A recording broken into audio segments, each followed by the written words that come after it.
Hello everyone, my name is Lino Fera, the host of Cribwolf Talks. Welcome back to our program. Throughout the year, Cribwolf Talks spotlights entities that are committed to addressing the critical need for safe, accessible, supportive housing and deeply affordable supportive housing for persons within our vulnerable population. In addition to discussing the housing crisis, our program is also a platform to individuals and organizations wishing to showcase their social services and essentially share with our viewers the extremely important services they provide to members of our vulnerable population. For example, support services, employment training and sourcing, wellness issues, mental health, inclusivity, and community engagement. On today's episode, I've invited Sean Ferris, who is the CEO of Habitat for Humanity Hamilton. Here are some basic touch points about Habitat for Humanity. It's an international organization founded in 1976 and has now grown to become a global nonprofit organization working in more than 70 countries, serving 1.6 billion people in need of safe housing. It's very impressive, right? Habitat for Humanity Canada was founded in 1985. Habitat for Humanity Hamilton was founded in 1991 by a group of volunteers passionate about bringing the Habitat for Humanity mission to the Hamilton region.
Sean, welcome to our program. Nice to have you here today. I read your mission statement on your website, and it reads, to bring communities together to help families build strength, stability, and self-reliance through shelter. Can you elaborate on the role of the Habitat for Humanity in our communities?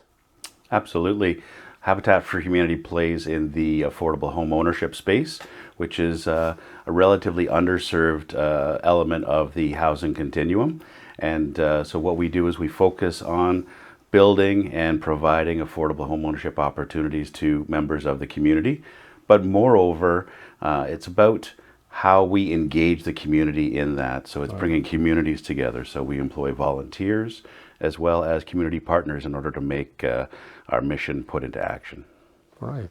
So let's talk about qualifying for habitat ownership. Can you walk us through the qualifying or the selection process? Absolutely. So there's three main components. One is financial, and that's the ability to pay an affordable mortgage.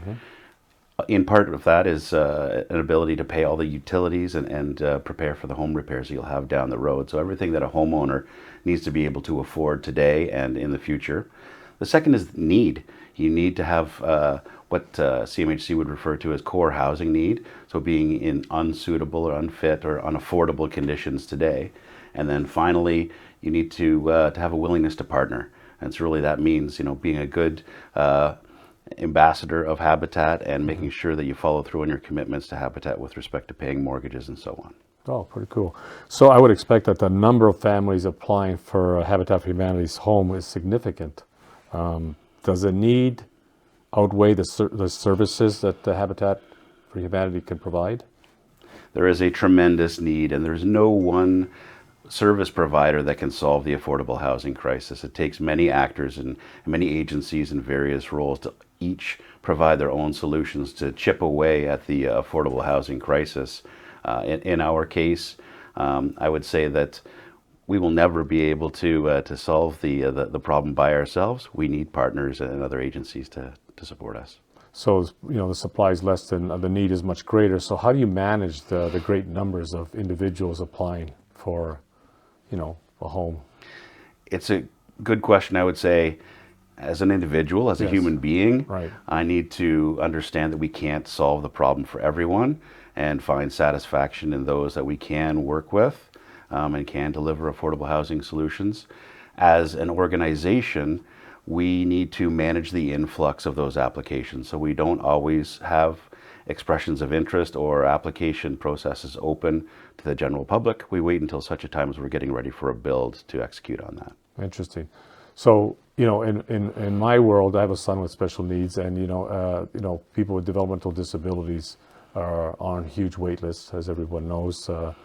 Here in Ontario, provincial wait lists. So, someone with developmental disabilities could wait up, they say 40 years, which is kind of ridiculous, but it is what we're faced with right now. So, what is a time frame or the wait list for Habitat for Humanity? Do you track that? Or is there any way of knowing how many people or? So specific to Habitat, And how long would it be if, based on the numbers? specific to Habitat, we do not carry a wait list. And the reason being is that we don't want to build hope in an applicant that will be able to deliver on something and encourage them to make a choice to avoid another opportunity or forego another opportunity in the expectation that they'd be able to acquire a Habitat home. So the other piece of it is that people's situation changes, their income changes, their family composition changes, and there's various economic variables that would also lead to changes in our policy and so on. So we don't want to have a protracted wait list wherein we've made a commitment to an applicant that we won't be able to deliver upon. That makes sense. So understanding the complexities, physical and emotional, of the families needing a safe home, are there limitations to what type of home, the size of the home that Habitat for Humanity can build for them? Typically, we would build a 3 to 4 bedroom home. That's what we've done. We've built as many as 6 bedrooms for a specific family. Okay. And we are working towards builds where we're accommodating just one individual. So, we are in a housing crisis. We are looking to expand our service offerings and find other ways to serve the community. That's with new mortgage models, with focusing on critical repairs. But in terms of the home builds, we need to deliver on occupancy standards, right? So we wouldn't want to move a family of 6 into a 2-bedroom home because that's really not serving them. That's creating another problem, right? So what we do is we try to find the families that are the best fit for what we're building or build to suit a specific family wherever we can. So we're talking about range of type of homes. Is that a townhouse? Are you restricted to a detached or a bungalow? The cost of building is Right. Much, it varies depending on what you build, right? So what is the model that you're particularly, going? What's the route that you normally do? Is you look at townhomes or? Townhomes are what we're building the most right now, semi-detached.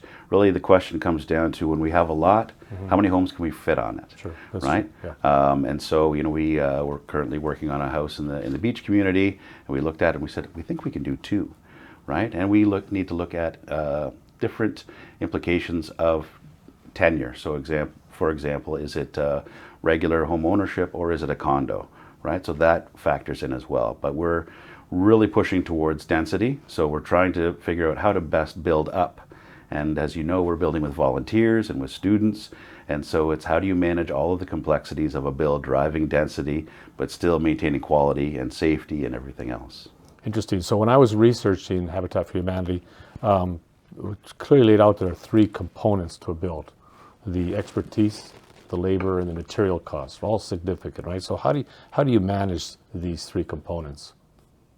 The labor, the material costs. I know that where I'm going with is the labor is professional expertise, but a lot of volunteers too, right? Because I happen to know colleagues that have volunteered to go on a house that's being built somewhere, and so how do you manage those 3 components?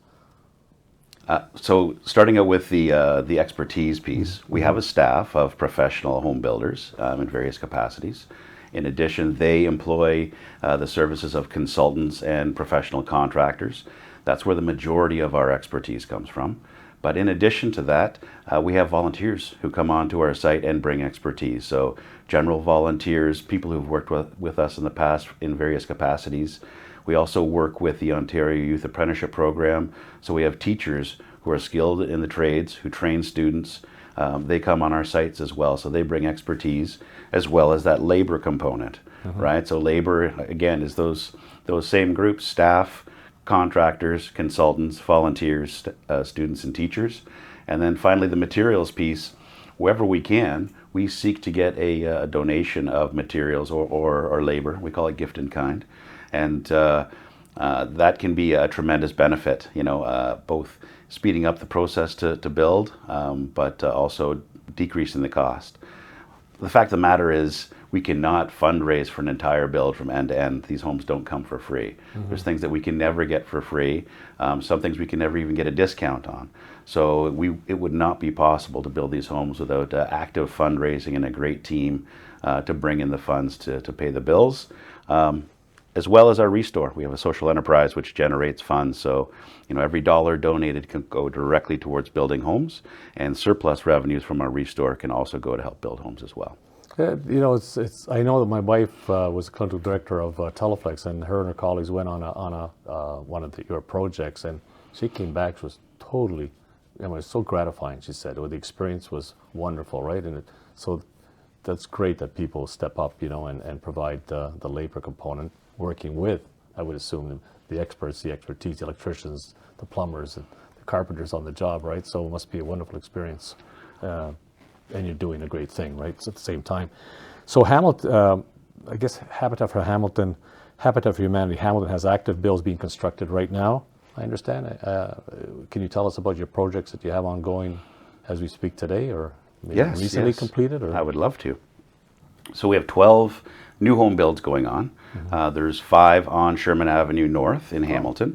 Yeah. So those are 2 to 4 bedroom, narrow towns, 2 stories with a basement. And those are the ones that our OYAP students are actively working on together.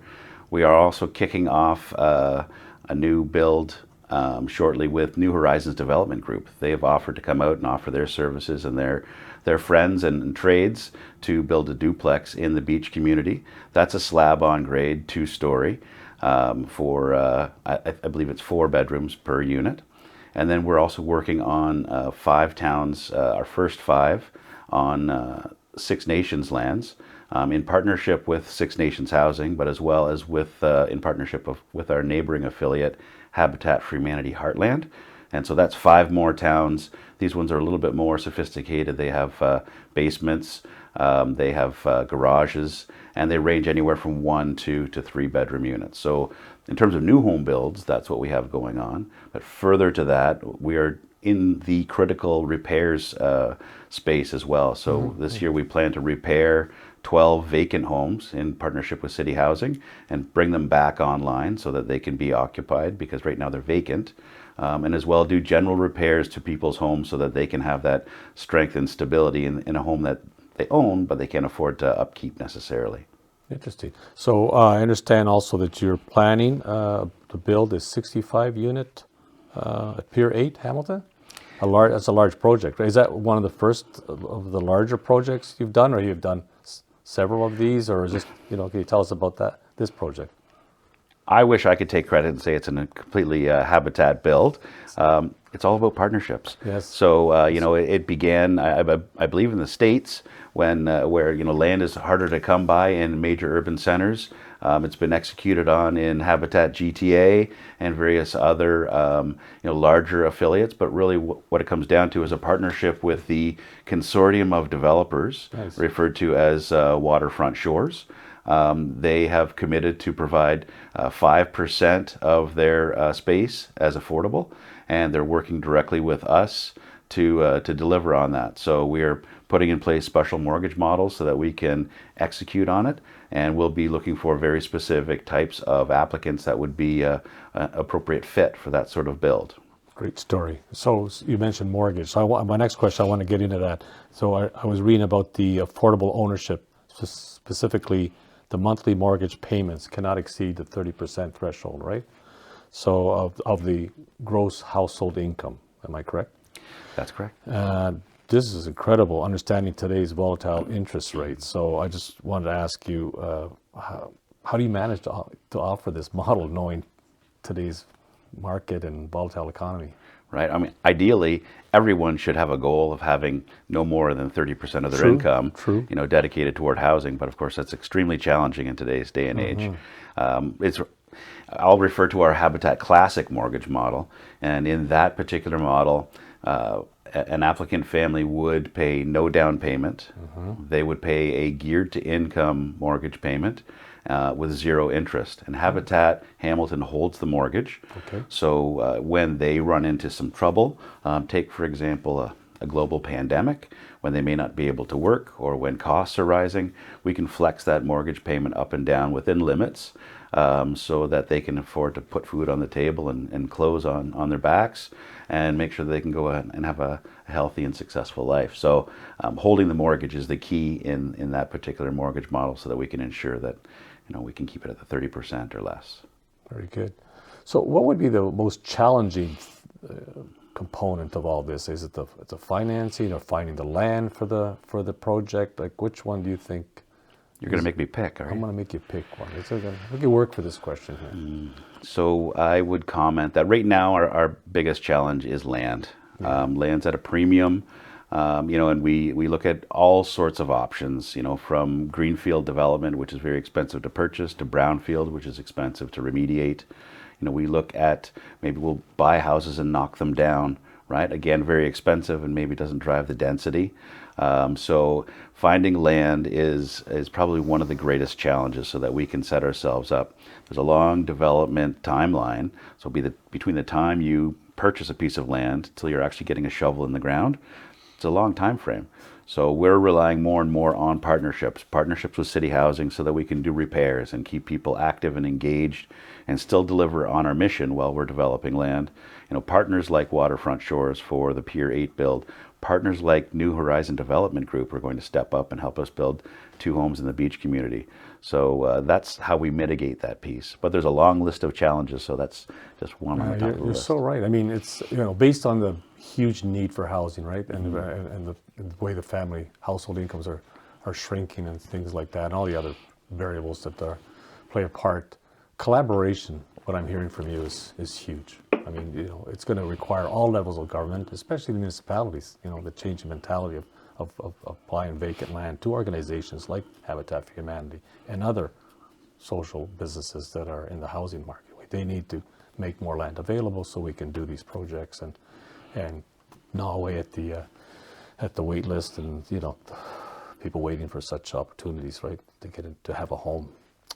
So I always end my program by asking my guests, what would be the one final message that Sean would like to leave with our viewers? I think, one final message that you feel hits home.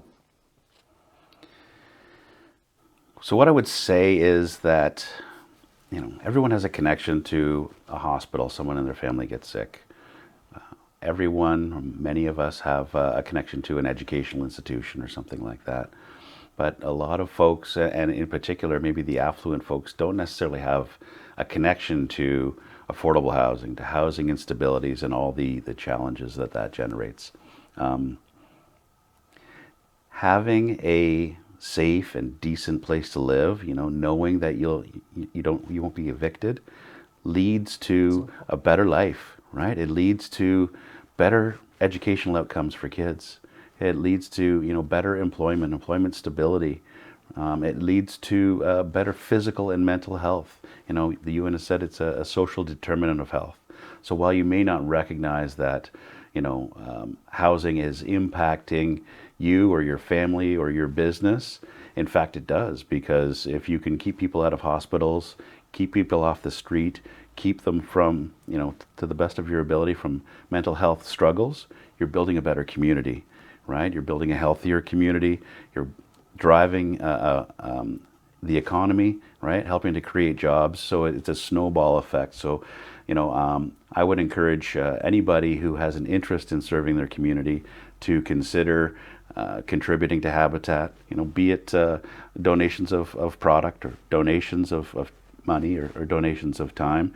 Even if you're not skilled, call us up and say that you'd like to be involved, and we'll see where there's a fit. We do lots of things with a lot of different people, and sometimes people reach out and say, I'd like to do this, and we say, well, that's a great idea. Let's figure out how to do it.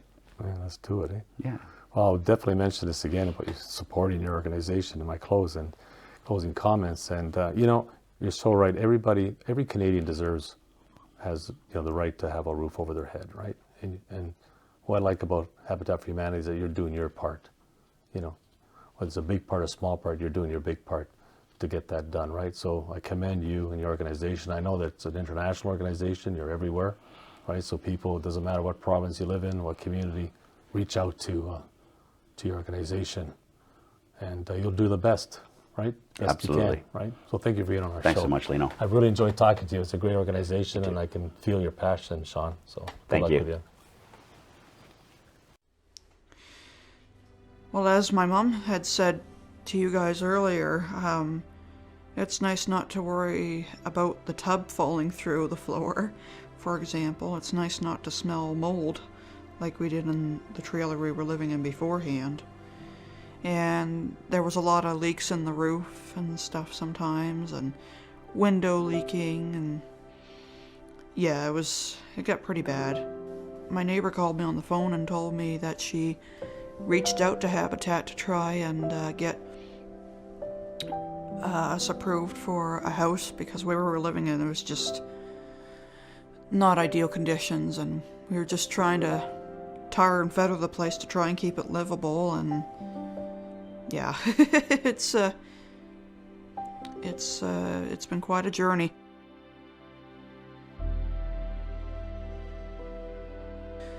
Well, I'm Shelby Murray, and I live here in Salisbury West, New Brunswick, and I live in this home that was built by Habitat for Humanity. I've been living there since December 2016.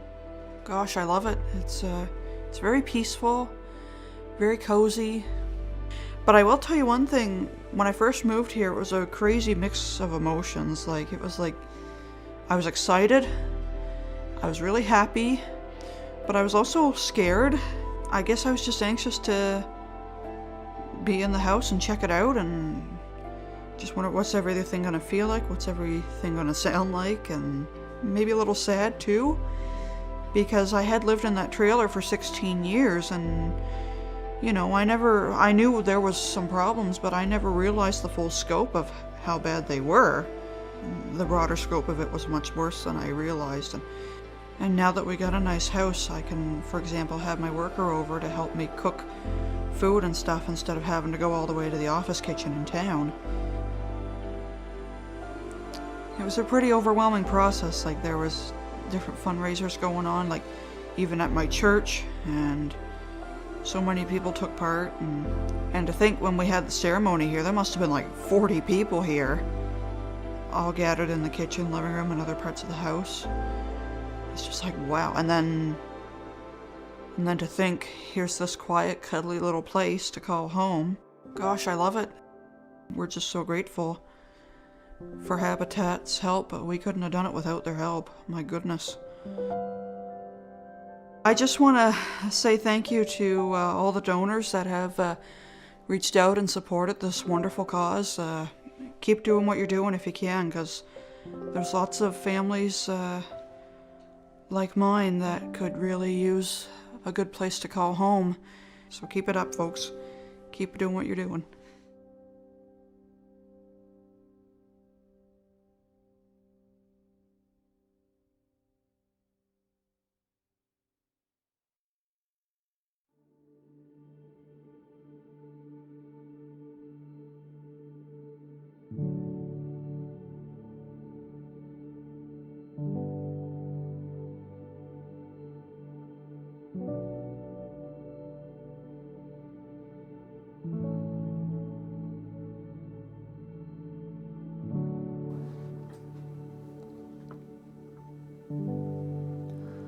We have come to the end of today's program.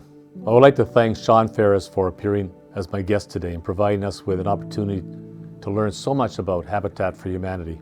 I am certain every person who has listened to Sean's talk will agree that Habitat for Humanity has a valued place in any community. They are certainly passionate about their work and are committed to their core values.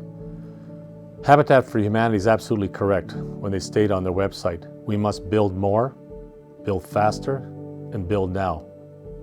Sure enough, the work of all our guest social organizations are doing to assist, improve, and better the lives of individuals within our vulnerable population, especially those with disabilities, is so vital to a caring and engaged community. I've learned from meeting many of the people behind these social businesses, like Sean Ferris. They care about the people they service. They are passionate about their work. I hope you have found today's program very interesting.